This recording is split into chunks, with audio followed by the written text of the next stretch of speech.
Bago mo simulan ang araw na ito, bago mo harapin ang mga hamon, mga responsibilidad at mga bagay na maaaring magdala ng pag-aalala sa iyong puso, sandali kitang inaanyayahan na huminto at ituon ang iyong isip sa Diyos.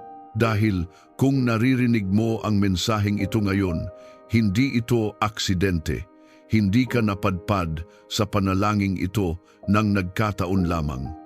Dinala ka rito ng Diyos upang ipaalala sa iyo ang isang katotohanang hindi kailanman nagbabago. Maaaring nagising ka ngayong umaga na may mabigat na pasanin.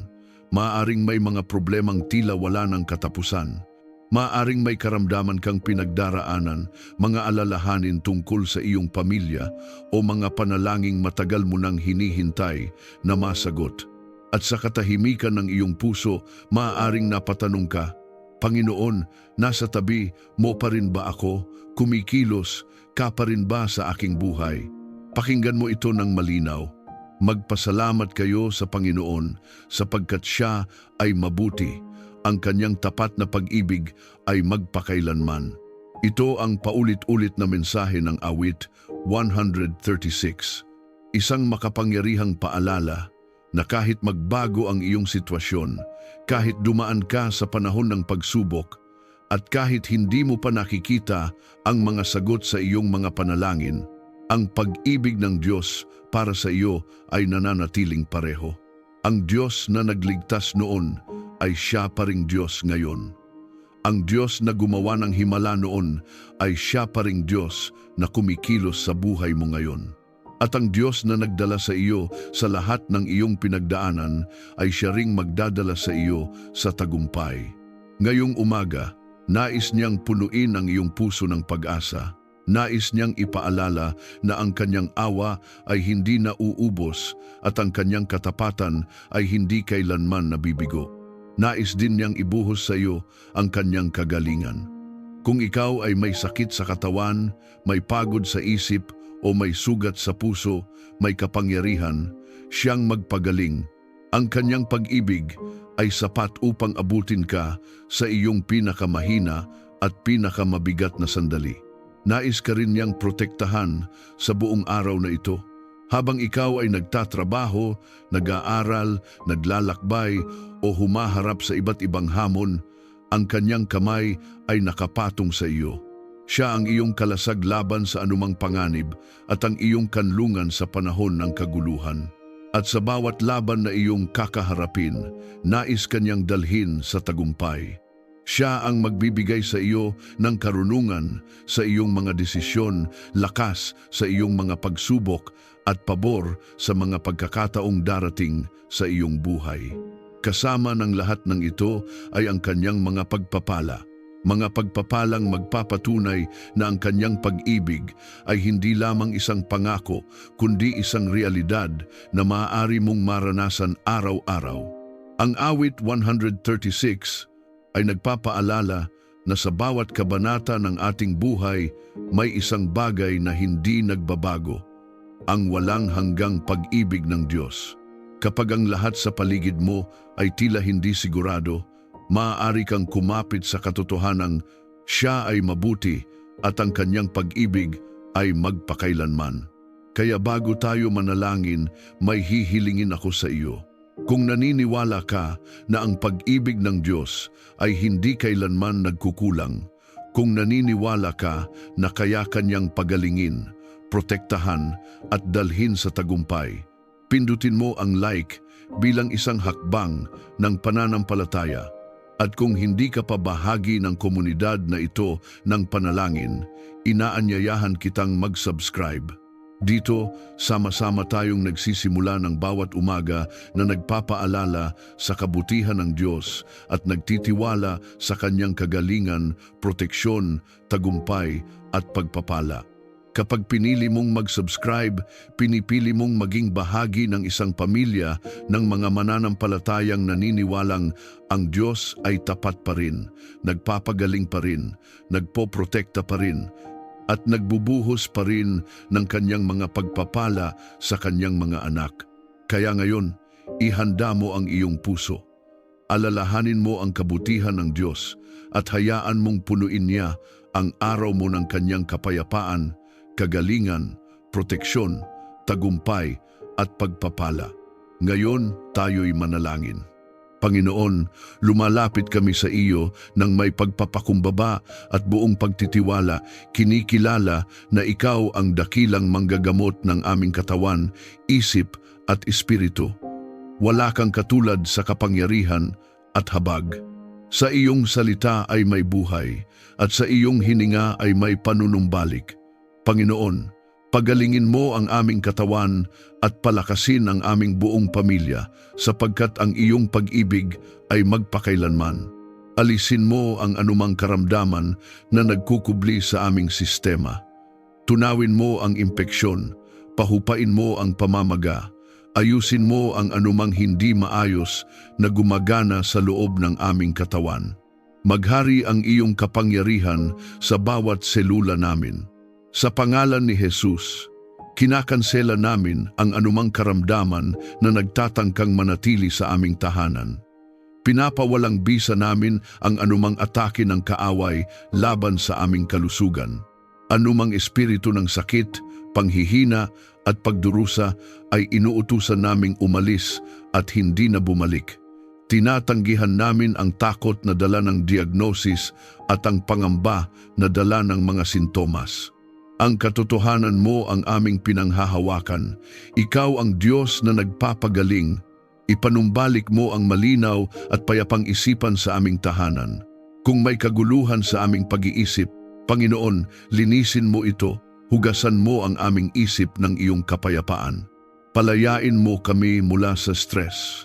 Putulin mo ang tanikala ng depresyon at pagkabalisa sa kapangyarihan ng iyong espiritu. Palitan mo ang ingay ng takot ng tinig ng iyong katotohanan.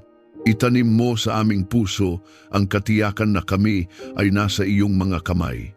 Hilumin mo ang anumang sugat ng damdamin at espiritu na aming dinadala. May mga salitang bumaon, may mga karanasang hindi paganap na nahaharap, may mga alaala na patuloy na sumasakit. Panginoon, pasukin mo ang mga bahaging iyon ng aming puso. Liwanagan mo ang mga madidilim na sulok ng aming nakaraan. Iangat mo kami mula sa pagkakulong sa sakit. Turuan mo kaming magpatawad at magpalaya, hindi dahil madali, kundi dahil ikaw ang nagbibigay sa amin ng lakas upang gawin ito.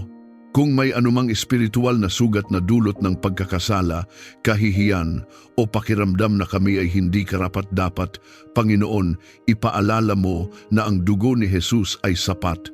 Nililinis mo kami, pinapawalang sala mo kami, at binibigyan mo kami ng bagong simula. Hindi kami alipin ng aming nakaraan, hindi kami tinutukoy ng aming pagkakamali. Kami ay iyong mga anak na minamahal at pinapanumbalik. Bigyan mo kami ng disiplina upang pangalagaan ang aming kalusugan. Ipaunawa mo sa amin na ang aming katawan ay kaloob mo at dapat naming ingatan. Turuan mo kaming pumili ng tama, kumain ng wasto, magpahinga ng sapat, at umiwas sa anumang makasisira sa aming pangangatawan. Bigyan mo kami ng lakas na umiwas sa bisyo at sa anumang nakakapinsalang gawain. Iayon mo ang aming mga gawi sa iyong kalooban upang ang aming buhay ay maging patotoo ng iyong kaayusan. Alisin mo ang pagod, stress, at anumang karamdaman sa aming sambahayan. Kung may pagkapagod na dulot ng mabibigat na responsibilidad, kung may bigat na dulot ng problema sa kabuhayan o relasyon, Panginoon, ibuhos mo ang iyong pahinga. Turuan mo kaming ilagak sa iyo ang aming mga alalahanin. Paalalahanan mo kaming hindi namin kailangang pasanin ang lahat ng mag-isa. Ikaw ang aming kanlungan at lakas. Pinupuno mo kami ng banal na sigla at lakas upang makapaglingkod sa iyo. Ibalik mo ang apoy sa aming puso. Kung may bahagi ng aming espiritu na nanghina, sindihan mo itong muli. Huwag mong hayaang manaig ang panlalamig o kawalan ng gana. Buhayin mo ang aming pananampalataya. Iangat mo ang aming paningin upang makita namin ang iyong kabutihan kahit sa gitna ng hamon. Sa larangan ng espiritual na pakikibaka, idinedeklara namin na ang aming pamilya ay hindi magiging biktima ng anumang lihim na atake ng kaaway. Anumang nakatagong sakit, namamanang karamdaman, o paulit-ulit na pattern ng pagkakasakit ay pinuputol namin sa pangalan ni Jesus. Ang dugo niya ang nagsisilbing tatak ng proteksyon at kagalingan sa aming sambahayan. Hindi kami papayag na manirahan ng sakit kung saan nananahan ang presensya ng Diyos. Banal na Espiritu, punuin mo ang aming tahanan. Hipuin mo ang bawat silid, bawat kama, bawat lugar na aming ginagalawan. Nawa ang atmosfera ng aming bahay ay mapuspos ng iyong presensya na nagbibigay buhay. Kung saan may kirot, magdala ka ng ginhawa. Kung saan may panghihina, magdala ka ng lakas. Kung saan may luha, magdala ka ng aliw. Kami ay naninindigan sa pananampalataya. Kahit hindi pa namin nakikita ang kabuuan ng kagalingan, naniniwala kami na ikaw ay kumikilos. Ang iyong mga kamay ay hindi maikli upang hindi makapagligtas. Ang iyong kapangyarihan ay hindi nababawasan. Pinupuri ka namin hindi lamang kapag magaan ang pakiramdam, kundi kahit sa proseso ng paggaling, sapagkat ang proseso ay nasa ilalim ng iyong kontrol. Itinatanggi namin ang anumang kasinungalingan na nagsasabing wala ng pag-asa. Tinatanggihan namin ang tinig na nagbubulong ng pagkatalo. Pinipili naming pakinggan ang iyong salita na nagsasabing may buhay, may pag-asa at may panunumbalik. Ang aming pamilya ay lalakad sa kalusugan. Ang aming tahanan ay magiging lugar ng sigla at kagalakan. Panginoon, itinatagubilin namin sa iyo ang aming buong pagkatao. Wala kaming itinatago, wala kaming inililihim. Ang bawat bahagi ng aming buhay ay isinusuko namin sa iyong kapangyarihan ng pagpapagaling. At habang kami ay nananalangin, nararamdaman namin ang iyong pagkilos banayad ngunit makapangyarihan, tahimik ngunit may autoridad. Kung tinatanggap mo ang kagalingan habang ikaw ay nananalangin, i-type sa mga komento, ang aking pamilya ay lumalakad sa kagalingan sa kapangyarihan ng Diyos. Hayaan itong maging iyong pahayag ng pananampalataya at pagtanggap sa kilos ng Diyos sa iyong katawan, isip at espiritu. Panginoon, maging tanggulan ka ng aming tahanan laban sa kapahamakan. Itayo mo ang iyong banal na pader sa paligid ng aming pamilya. Huwag mong hayaang makapasok ang anumang may masamang layunin. Takpan mo ang bubong ng aming bahay ng iyong presensya at ilagay mo ang iyong bantay sa bawat pintuan at bintana. Sa kapangyarihan ng pangalan ni Jesus, idinedeklara namin na ang aming tahanan ay teritoryo ng Diyos. Anumang espiritu ng kapahamakan, kaguluhan, paninira at karahasan ay walang puwang sa aming sambahayan. Pinapawalang bisa namin ang bawat plano ng kaaway na nakalaan upang sirain ang aming kapayapaan. Anumang lihim na bitag o nakatagong panganib ay ibinubunyag mo at winawasak bago pa man ito makalapit sa amin. Ilayo mo kami sa aksidente, sakuna at anumang panganib. Ingatan mo ang aming mga sasakyan, ang aming paglalakbay at ang bawat lugar na aming pinupuntahan. Kung may nakaambang disgrasya, harangin mo ito. Kung may panganib na hindi namin nakikita, ikaw ang kumilos para sa amin. Iligtas mo kami mula sa biglaang kapahamakan. Huwag mong hayaang manaig ang trahedya sa aming pamilya. Takpan mo kami ng iyong banal na proteksyon laban sa sakit at karamdaman.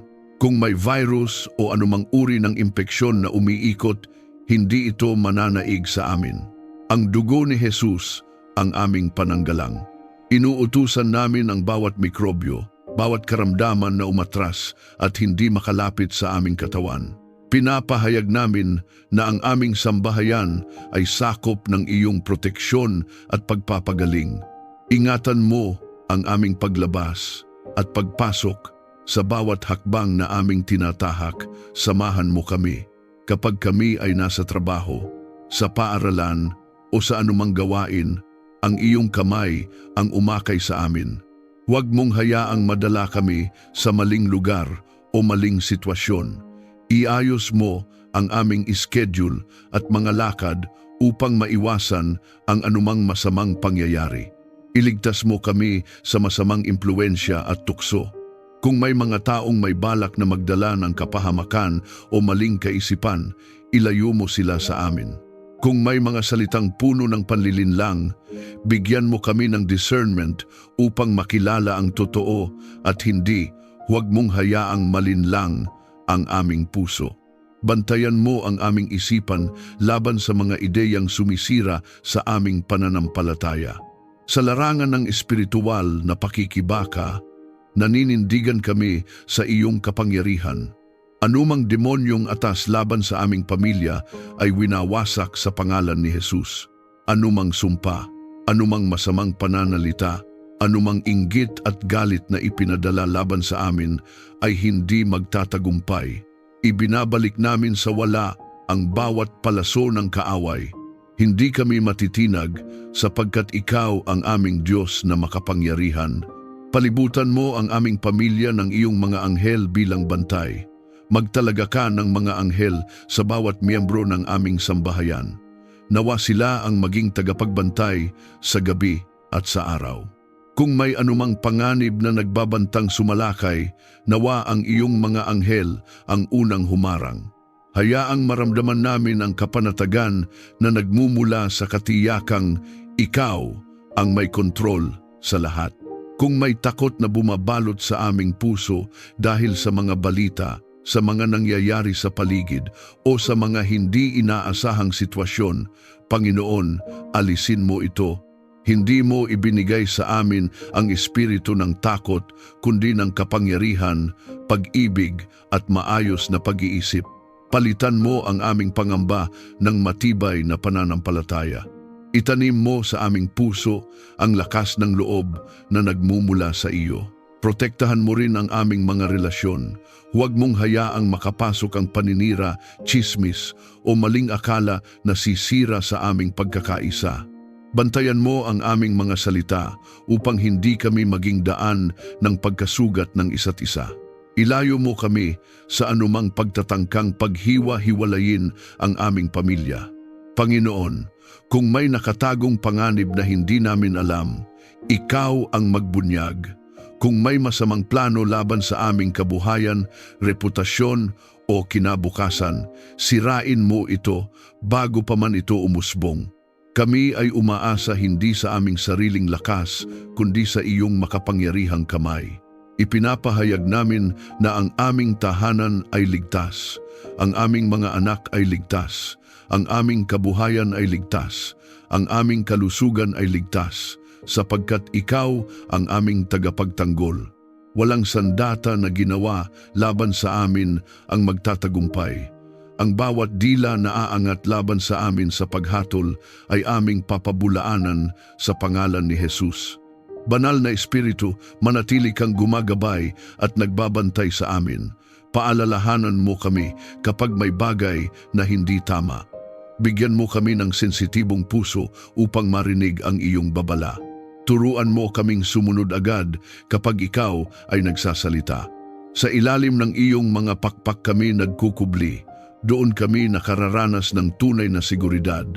Hindi kami magpapadala sa takot sapagkat ang aming tiwala ay nasa iyo. Anuman ang mangyari sa paligid, nananatili kang matatag. At dahil ikaw ay hindi nagbabago, ang aming proteksyon ay hindi nagbabago. Kung ikaw ay sumasang-ayon at tinatanggap mo ang proteksyon ng Diyos sa iyong pamilya, i-type sa mga komento. Ang aking tahanan ay sakop ng proteksyon ng Diyos. Hayaan itong maging simpleng pahayag ng iyong pagtitiwala na ang Diyos ang iyong tagapagtanggol at kanlungan. Panginoon, lumalapit kami sa iyo at hinihiling na maghari ang iyong kapayapaan sa aming puso at isip. Hayaan mong ang iyong presensya ang pumuno sa bawat sulok ng aming pagkatao hanggang sa ang aming paghinga ay maging puno ng katiyakan na ikaw ang may hawak ng lahat. Kung may kaguluhan sa aming isipan, kung may mga kaisipang paulit-ulit na bumabagabag at hindi kami pinapatahimik, Panginoon, patahimikin mo ang unos sa loob namin. Tulad ng iyong pagpapatahimik sa bagyo, utusan mo ang aming mga alalahanin na tumahimik. Sabihin mo sa aming kaluluwa, huwag kang matakot, ako ang kasama mo. Nawa ang iyong tinig ang manaig higit sa ingay ng takot at pag-aalala. Alisin mo ang alitan at hindi pagkakaunawaan sa aming tahanan. Kung may mga salitang nakasakit, kung may mga tampuhang hindi pa naaayos, turuan mo kaming magpakumbaba. Palambutin mo ang aming puso na naging matigas dahil sa sama ng loob. Putulin mo ang anumang ugat ng galit, pride, at hindi pagpapatawad. Huwag mong hayaang manatili ang malamig na katahimikan na puno ng lamat. Sa halip, palitan mo ito ng bukas na komunikasyon at taos-pusong pag-unawa. Turuan mo kaming maging mahinahon at mapagpatawad.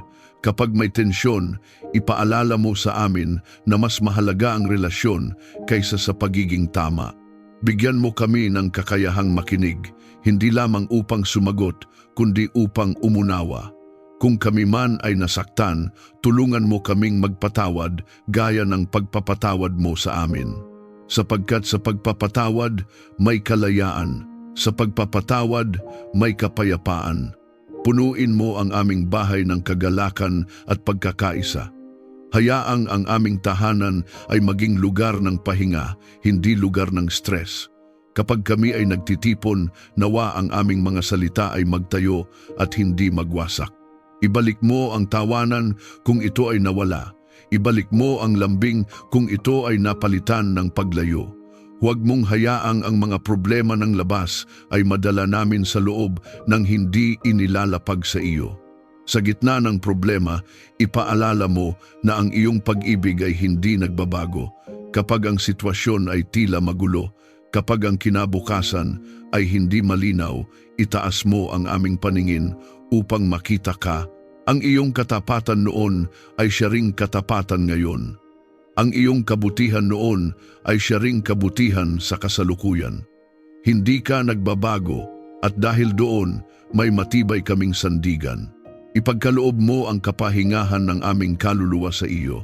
Maraming bagay ang maaaring magpagod sa aming trabaho, responsibilidad, mga inaasahan ng iba. Ngunit sa iyo may tunay na pahinga. Turuan mo kaming huminto at magtiwala. Turuan mo kaming isuko ang mga bagay na hindi namin kontrolado. Kapag kami ay nabibigatan, paalalahanan mo kaming hindi namin kailangang dalhin ang lahat. Ikaw ang nagdadala sa amin. Sa larangan ng espiritual na pakikibaka, sinasansala namin ang anumang espiritu ng kaguluhan at pagkakawatak-watak na nagtatangkang pumasok sa aming pamilya. Anumang demonyong atas na maghasik ng alitan ay pinapalayas namin sa pangalan ni Jesus. Hindi kami magiging biktima ng intriga, hinala at maling interpretasyon.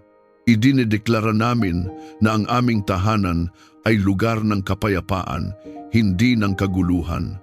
Kung may takot na bumabalot sa aming puso dahil sa mga hamon sa pananalapi, kalusugan o relasyon, pinipili naming magtiwala sa iyo. Ang takot ay hindi maghahari, ang iyong kapayapaan ang mananaig. Ang aming puso ay hindi magpapadala sa panik. Sa halip, kami ay mananalangin at magtitiwala. Banal na Espiritu, punuin mo ang aming tahanan ng iyong presensya. Hayaang maramdaman namin ang banayad, ngunit makapangyarihang pagyakap mo sa aming kaluluwa. Kapag may tensyon, ikaw ang maging tulay. Kapag may katahimikang mabigat, ikaw ang magsalita. Kapag may luhang lihim na pumapatak, ikaw ang magpahid. Tulungan mo kaming maging tagapagdala ng kapayapaan, hindi lamang sa loob ng aming tahanan, kundi pati sa iba. Huwag mong hayaang kami ay maging sanhi ng gulo. Sa halip, gawin mo kaming instrumento ng iyong kapayapaan. Sa aming mga salita, sa aming kilos, sa aming mga desisyon, nawa ang iyong kapayapaan ang makita, Idinedeklara namin na ang aming isip ay hindi magiging larangan ng labanan na walang katapusan. Ang aming isip ay pag-aari mo. Ang aming puso ay iyong tahanan. Anumang kaisipang hindi nagmumula sa iyo ay aming tinatanggihan. Ang aming damdamin ay isinusuko namin sa iyong pamamahala. Kapag kami ay nahaharap sa hindi pagkakaintindihan, tulungan mo kaming huminga, manalangin at pumili ng tamang sagot. Turuan mo kaming maghintay bago magsalita. Turuan mo kaming mag-isip bago mag-react. Huwag mong hayaang sirain ng isang sandali ng galit ang isang relasyong matagal nang itinayo. Panginoon, salamat sapagkat ang iyong kapayapaan ay hindi lamang konsepto kundi realidad na aming nararanasan. Habang kami ay nananalangin, may bigat na umaalis, may tensyon na napapalitan ng katahimikan, may takot na napapalitan ng pagtitiwala. At kami ay nagpapasalamat sapagkat ikaw ang gumagawa nito. Kung nais mong maranasan ang kapayapaan ng Diyos sa iyong puso at tahanan, i-type sa mga komento, "Kapayapaan ng Diyos ang naghahari sa aming pamilya." Hayaan itong maging simpleng hakbang ng pananampalataya na ang kapayapaan ng Diyos ay kumikilos at nananahan sa iyong buhay. Panginoon, kinikilala namin na hindi sapat ang aming sariling talino at kakayahan. Bigyan mo kami ng karunungan sa bawat desisyong aming gagawin. Sa malalaki man o maliliit na bagay, turuan mo kaming pumili ayon sa iyong kalooban. Kapag kami ay nahaharap sa mahihirap na pagpili, kapag tila maraming boses ang nagsasalita at nagkakalito ang aming isip, ikaw ang maging malinaw na tinig na aming maririnig. Isara mo ang mga pintuang hindi para sa amin at buksan mo ang mga pintuang nakalaan ayon sa iyong plano. Huwag mong hayaang madala kami ng emosyon lamang. Turuan mo kaming huminto, manalangin at maghintay sa iyong sagot. Gabayan mo ang mga magulang sa tamang pagpapalaki ng mga anak. Bigyan mo kami ng pasensya kapag kami ay napapagod. Bigyan mo kami ng tamang salita kapag kailangan naming magturo o magdisiplina. Huwag mong hayaang ang galit o frustration ang manguna sa aming pagkilos. Sa halip, punuin mo kami ng pag-ibig na may kasamang katotohanan. Turuan mo kaming maging mabuting halimbawa, hindi lamang sa salita kundi sa gawa. Tulungan mo kaming maunawaan ang puso ng aming mga anak at ng bawat miyembro ng aming pamilya. Bigyan mo kami ng sensitibong espiritu upang makita ang kanilang pangangailangan kahit hindi nila ito masabi. Ilayo mo kami sa pagiging sarado ang isip. Turuan mo kaming makinig ng may malasakit at umunawa ng may habag. Turuan mo ang aming pamilya na mamuhay ayon sa iyong kalooban. Huwag mong hayaang ang pamantayan ng mundo ang maging sukatan ng aming tama at mali. Iayon mo ang aming mga prinsipyo sa iyong salita. Kapag ang mundo ay nagsasabing ito ang tama, ngunit taliwas sa iyo, bigyan mo kami ng lakas ng loob na piliin ang iyong daan. Nawa ang aming tahanan ay maging lugar kung saan ang iyong katotohanan ang sinusunod. Ipaalala mo sa amin ang iyong mga gawa at katapatan sa nakaraan. Kapag kami ay nalilito at hindi alam ang susunod na hakbang, ibalik mo sa aming alaala ang mga panahong ikaw ay naging tapat. Kung paano mo kami inakay sa dati naming mga pagsubok, kung paano mo kami iniligtas sa alanganin, at kung paano mo kami pinagpala kahit hindi namin inaasahan. Ang alaala ng iyong katapatan ang magbibigay sa amin ng lakas upang magtiwala muli. Buksan mo ang aming isipan sa katotohanan at tamang pag-unawa. Ilayo mo kami sa panlilinlang at maling aral. Bigyan mo kami ng discernment upang makilala ang tama sa mali, ang totoo sa huwad. Kung may ideya o panukala na tila maganda ngunit may nakatagong panganib, ipakita mo ito sa amin. Huwag mong hayaang kami ay malinlang ng panlabas na anyo lamang. Sa espiritual na pakikibaka, Pinapawalang bisa namin ang anumang espiritu ng pagkalito at kamangmangan na nagtatangkang hadlangan ang aming pag-unlad. Anumang demonyong atas na magdala ng maling direksyon sa aming pamilya ay aming tinatanggihan sa pangalan ni Jesus. Idinedeklara namin na ang aming isip ay pag-aari ng Diyos. Ang aming mga desisyon ay gagabayan ng banal na espiritu. Kapag kami ay gumagawa ng mga plano para sa aming kinabukasan sa kabuhayan, sa pag-aaral, sa ministeryo, ikaw ang maging sentro.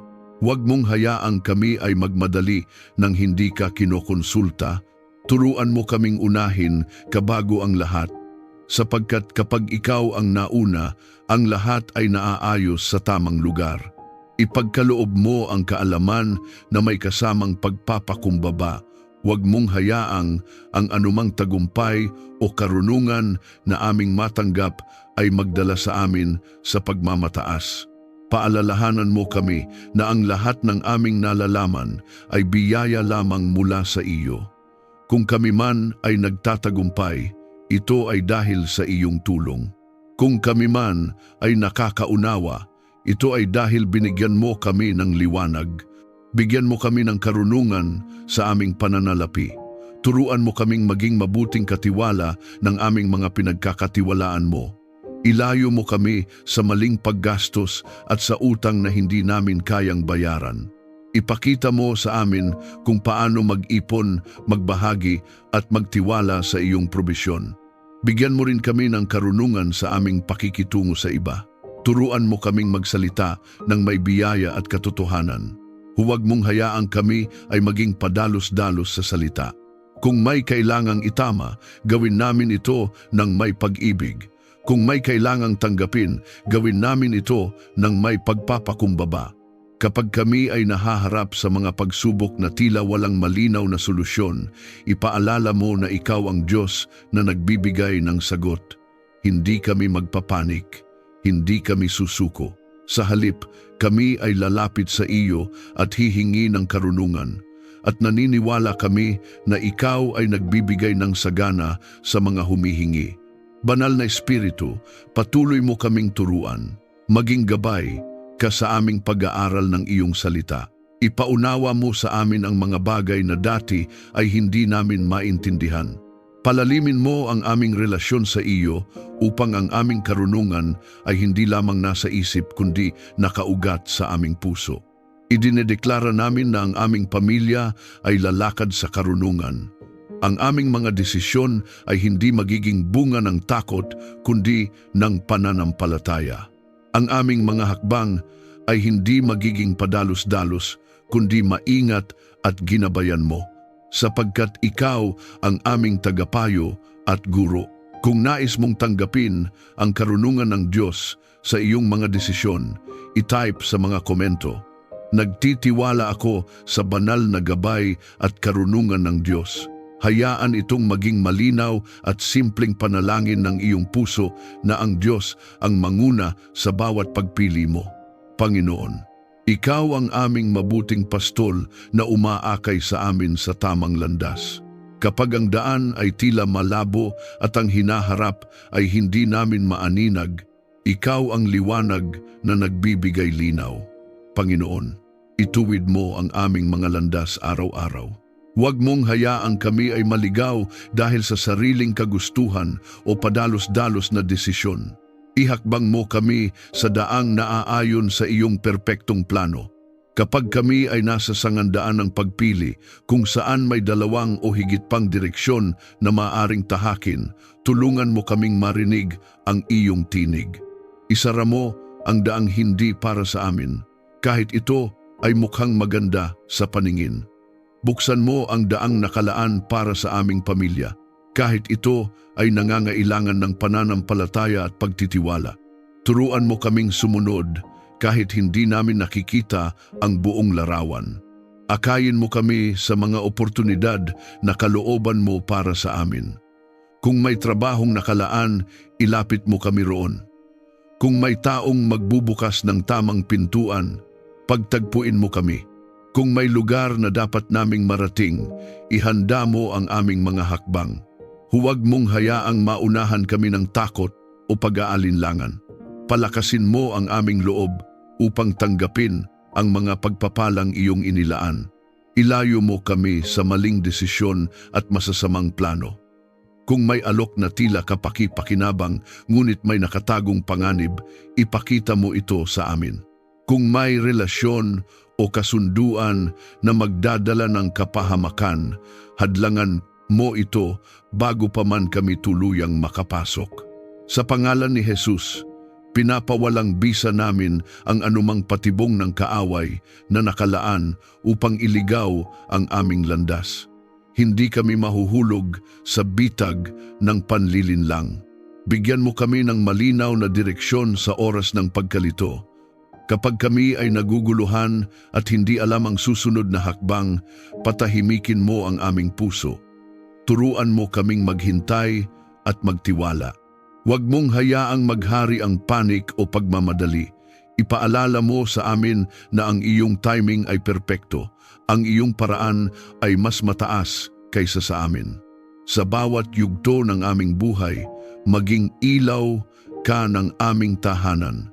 Kapag kami ay dumaraan sa bagong simula, ikaw ang maging pundasyon.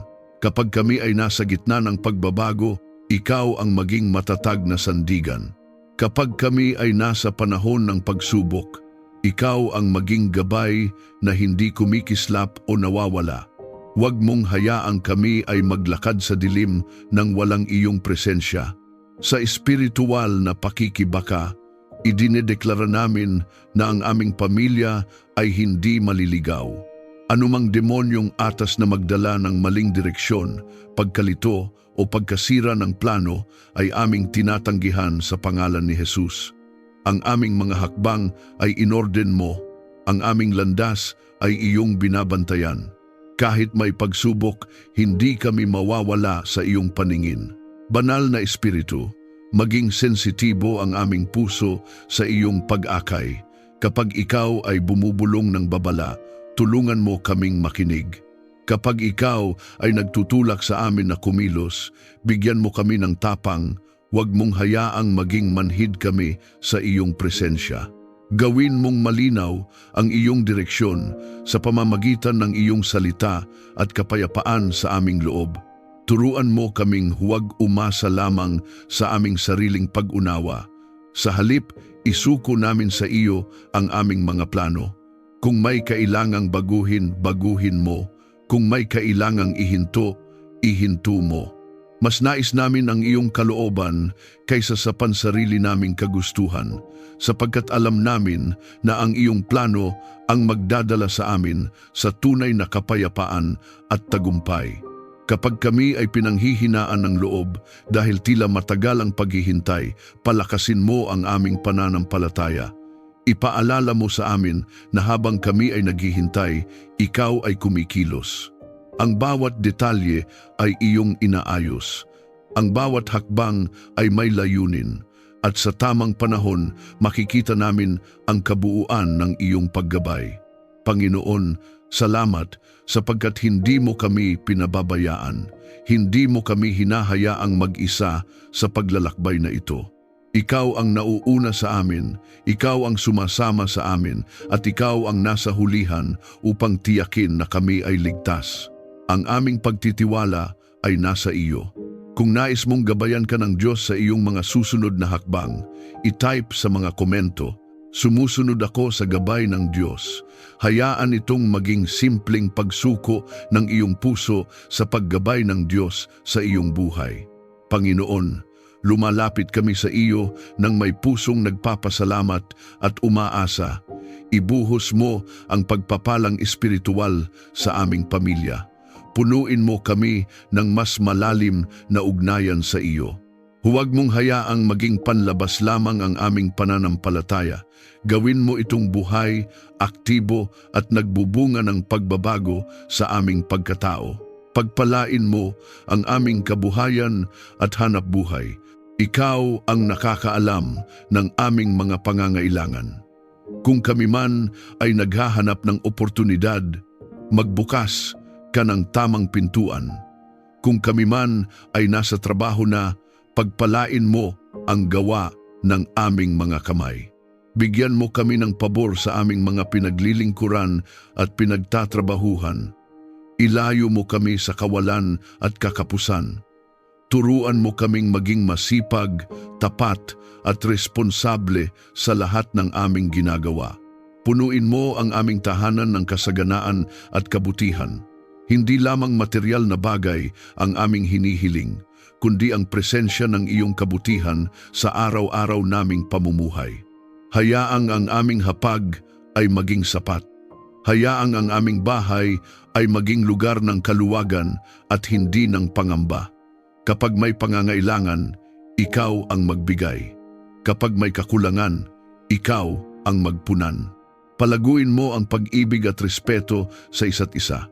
Ang tunay na pagpapala ay makikita sa maayos na relasyon. Kung may bahagi ng aming pamilya na nangangailangan ng pagpapanumbalik, ikaw ang kumilos. Huwag mong hayaang manaig ang pagmamataas o kawalan ng pansin. Turuan mo kaming pahalagahan ang bawat isa. Gawin mong matatag ang aming samahan na nakaugat sa iyong pag-ibig. Gawin mong daluyan ng pagpapala ang aming pamilya sa iba. Huwag mong hayaang ang aming tinatanggap ay manatili lamang sa amin. Turuan mo kaming magbahagi ng oras, ng tulong, ng panalangin at ng anumang biyayang aming tinanggap.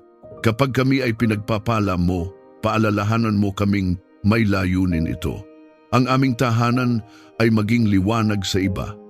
Ang aming mga salita ay maging inspirasyon. Ang aming mga gawa ay magdala ng pag-asa.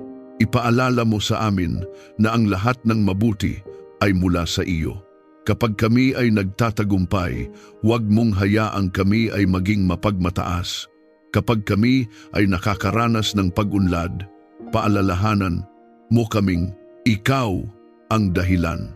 Ang bawat bukas na pinto, ang bawat pagkakataon, ang bawat probisyon ay bunga ng iyong biyaya. Panatilihin mo kaming mapagpasalamat sa lahat ng oras. Sa espiritual na pakikibaka, sinasansala namin ang anumang espiritu ng kakapusan at pagkaalipin sa utang na nagtatangkang itali ang aming pamilya. Anumang demonyong atas na hadlangan ang aming pag-unlad ay pinapawalang bisa namin sa pangalan ni Jesus. Idinideklara namin na kami ay hindi alipin ng kakulangan. Kami ay mga anak ng Diyos na tumatanggap ng kanyang probisyon. Ang aming kabuhayan ay nasa iyong kamay at ikaw ang magtataguyod sa amin. Kung may takot na nagsasabing hindi sapat ang aming tinatanggap, palitan mo ito ng pananampalataya. Kung may pangamba tungkol sa hinaharap, itanim mo sa aming puso ang pagtitiwala. Ikaw ang Diyos na nagbibigay ng higit pa sa aming inaasahan. Ang iyong mga pagpapala ay hindi nauubos. Ang iyong kabutihan ay hindi natatapos. Banal na Espiritu, punuin mo ang aming tahanan ng iyong presensya. Hayaang maramdaman namin ang iyong kapayapaan habang kami ay nagtatrabaho, nagpapahinga at nagsasama-sama. Kapag kami ay nahihirapan, ikaw ang magbigay ng bagong lakas. Kapag kami ay pinanghihinaan ng loob, ikaw ang magpaalala ng iyong mga pangako. Turuan mo kaming maging mabuting katiwala ng aming mga pagpapala. Huwag mong hayaang maging pabaya kami sa anumang ipinagkatiwala mo. Sa aming pananalapi, sa aming oras, sa aming talento, tulungan mo kaming gamitin ang mga ito para sa iyong kaluwalhatian. Gawin mong maayos at disiplinado ang aming pamumuhay upang mas mapalago pa ang aming tinatanggap. Kapag may dumating na hindi inaasahang biyaya, tulungan mo kaming kilalanin ito bilang iyong kamay na kumikilos. Kapag may maliit na tagumpay, turuan mo kaming magpasalamat. Huwag mong hayaang maging manhid kami sa iyong kabutihan. Buksan mo ang aming mga mata upang makita ang mga pagpapala na minsan ay hindi namin napapansin. Panginoon, ang aming pamilya ay itinatalaga namin sa iyo bilang lupaing pagpapalain mo. Ang aming tahanan ay maging lugar ng pag-asa at kabutihan. Ang aming mga anak ay lumago sa iyong biyaya. Ang aming mga magulang ay makaranas ng iyong lakas at ginhawa. Ang bawat miyembro ng aming pamilya ay makakita ng iyong pabor sa kani-kanilang buhay. Naniniwala kami na ang iyong pagpapala ay hindi lamang para sa pansariling kaginhawaan, kundi para sa mas mataas na layunin. Kaya't gamitin mo kami, buksan mo ang aming puso sa iyong gawain. At habang kami ay tumatanggap, patuloy mo kaming hubugin upang maging karapat-dapat na daluyan ng iyong kabutihan. Kung nais mong tanggapin ang pagpapala ng Diyos para sa iyong pamilya, i-type sa mga komento. Nagtitiwala ako sa Diyos at tinatanggap ko ang kanyang probisyon. Hayaan itong maging simpleng pahayag ng iyong pananampalataya na ang Diyos ang nagbibigay ng lahat ng mabuti sa iyong buhay. Panginoon, Ikaw ang Diyos na nagbibigay ng tunay na tagumpay na may kapayapaan at layunin. Ipagkaloob mo ang tagumpay sa aming mga plano ayon sa iyong kalooban. Kung ang aming mga adhikain ay nakaayon sa iyo, palaguin mo ito. Kung may bahagi na kailangang baguhin, ituwid mo kami upang ang kalalabasan ay magdala ng kaluwalhatian sa iyong pangalan. Palakasin mo ang aming loob sa gitna ng pagsubok. Kapag ang laban ay tila mahirap at ang pagod ay ramdam na ramdam, paalalahanan mo kaming hindi kami nag-iisa. Ikaw ang aming sandigan, ikaw ang aming lakas. Huwag mong hayaang manaig ang panghihina ng loob. Itaas mo ang aming ulo at patatagin mo ang aming puso upang magpatuloy. Tulungan mo kaming magtiyaga hanggang makamtan ang tagumpay. Turuan mo kaming huwag sumuko agad kapag may hadlang. Bigyan mo kami ng disiplina at pagtitiyaga. Kapag ang resulta ay hindi agad nakikita, palalimin mo ang aming pananampalataya. Ipaalala mo na ang bawat hakbang ng pagsunod sa iyo ay hindi nasasayang. Ipanalo mo kami laban sa takot at pagdududa. Anumang boses na nagsasabing hindi namin kaya ay aming tinatanggihan sa pangalan ni Jesus. Anumang demonyong atas na magdala ng pagkatalo at panghihina ay pinapalayas namin. Idinideklara namin na kami ay higit pa sa mananagumpay sa pamamagitan mo. Ang aming pamilya ay lalakad sa tapang at pagtitiwala. Sa bawat tagumpay, itataas namin ang iyong pangalan at magpapasalamat sapagkat ang iyong pag-ibig ay magpakailanman. Hindi namin aangkinin ang kaluwalhatian. Ang lahat ng papuri ay sa iyo. Ang aming buhay ay magpapatotoo sa kapangyarihan at kabutihan ni Jesucristo. Amen. Maraming salamat sa muli mong pagsama sa sandaling ito ng panalangin. Ang pag-ibig ng Diyos ay magpakailanman. Hindi nagbabago ang kanyang pag-ibig. Ganoon din sa iyong buhay. Sa bawat yugto, sa bawat laban, sa bawat tagumpay, nananatiling tapat ang Diyos. Kung may laman ang iyong puso pasasalamat man para sa isang natanggap na biyaya, kahilingan para sa kagalingan o proteksyon, maaari mo itong i-komento. Sama-sama tayong mananalangin at maninindigan sa katapatan ng Diyos. Walang panalangin maliit sa Kanya. Walang hinaing na hindi niya kayang pakinggan. Ang bawat detalye ng iyong buhay ay mahalaga sa Kanya. Kung napagpala ka ng panalangin ito at ng mensahe ng walang hanggang pag-ibig ng Diyos, inaanyayahan kitang i-like, i-share at mag-subscribe upang mas marami pa tayong maabot at mapalakas sa kanilang espiritual na paglalakbay. Sa simpleng paraan na ito, maaari kang maging daluyan ng pag-asa sa iba. Naway maranasan mo araw-araw ang katotohanan ito. Ang kanyang pag-ibig ay magpakailanman. Ingat ka lagi, pagpalain ka ng Diyos, pati ang iyong buong pamilya. Hanggang sa muli nating panalangin, God bless you.